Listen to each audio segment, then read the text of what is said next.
juara 1 gimana nih ya? Alhamdulillah, aduh ini saya terharu, mau nangis, rasanya camraduk, senang banget. Ya sebenarnya kita masih ada perjuangan kita di final nanti, tapi sebenarnya juga saya bersyukur banget karena ini ya kita berusaha, saya udah bilang sama tim, sama semuanya, target lolos itu bukan di tahun ini, tapi alhamdulillah kerja kerasnya tim, dan kita juga selalu bilang gak ada yang namanya Superman, yang ada super tim, dan kekuatan doa itu nomor 1. Alhamdulillah banyak yang doain. Setiap kita mau tanding ini kita berdoa terus, bikin pengajian terus. Ya alhamdulillah, ya maupun apapun itu ya, meskipun kita dicibir sebelah mata, dipandang sebelah mata, tapi ya alhamdulillah kita bisa buktikan bahwa memang sepak bola itu adalah tim, nggak ada satu orang yang bisa jadi Superman. Semua itu adalah super tim. Kalau kita sama-sama berdoa dan minta doa, didoain, ya alhamdulillah sekarang kita udah bisa lolos ke final. Siapapun lawannya kita, ya alhamdulillah kita udah lolos aja, bersenang banget ya Allah. Terima kasih, terima kasih banyak. Terima kasih.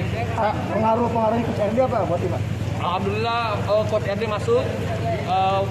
Coach Banur pun kita sangat mengapresiasi, saya mengapresiasi kepada semuanya, semua pemain, semua tim, BOD, Coach Banur, Coach RD yang di tengah-tengah akhirnya juga berjodoh ngasih sama kita, dan mereka akhirnya berkolaborasi antara Coach RD dan juga Coach Banur. Alhamdulillah di sini saya menggabungkan mereka semuanya untuk kepentingan tim. Akhirnya kita bisa. Yang penting niatnya memang alhamdulillah ya semua juga atas izin Allah Subhanahu Wa Taala. Jadi semuanya juga berprogres.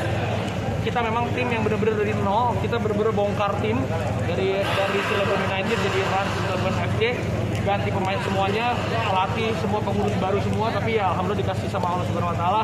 Hari ini kita bisa lolos ke final. Secara nggak langsung kita memang sudah mendapatkan tiket untuk ke Liga 1, tapi Liga 1 pun kita tidak akan menjadikan Liga 1 jadi beban, jadi motivasi juga buat kita supaya di Liga 1 pun kita bisa tunjukin kalau kita layak dan kita masih bisa berprestasi di Liga 1. Kalau target Liga 1 apa? Kalau saya selalu menargetkan yang terbaik di antara yang terbaik. Yang paling penting semua kesejahteraan untuk pemain, untuk tim, untuk kru. Kalau mereka udah sejahtera, mereka happy, pasti mereka akan melakukan yang terbaik. Itu aja sih. Saya kasih yang terbaik buat tim, pasti tim juga akan kasih terbaik buat saya. Itu aja. Bonus nanti ya. Nanti ya. Habisnya kan belum masih ada final nih. Nanti aja kalau habis final. Yang penting alhamdulillah saya kasih apresiasi buat semua pemain, semua staff, semua kru, dan juga terima kasih buat semua yang mendoakan. Alhamdulillah kita masuk Liga 1. Terima kasih. Boleh Mbak. Ya apapun, saya senang sepak bola Indonesia harus maju dan pasti akan maju. Saya yakin ya ini juga sudah terbukti. Saya juga orang baru di sepak bola. Saya orang baru, banyak senior-senior. Terima kasih atas dukungannya, atas arahannya. Kalau memang kita juga mau belajar, insya Allah kok kita bisa di track yang baik. Dan pasti pelan-pelan sepak bola kita akan terus maju.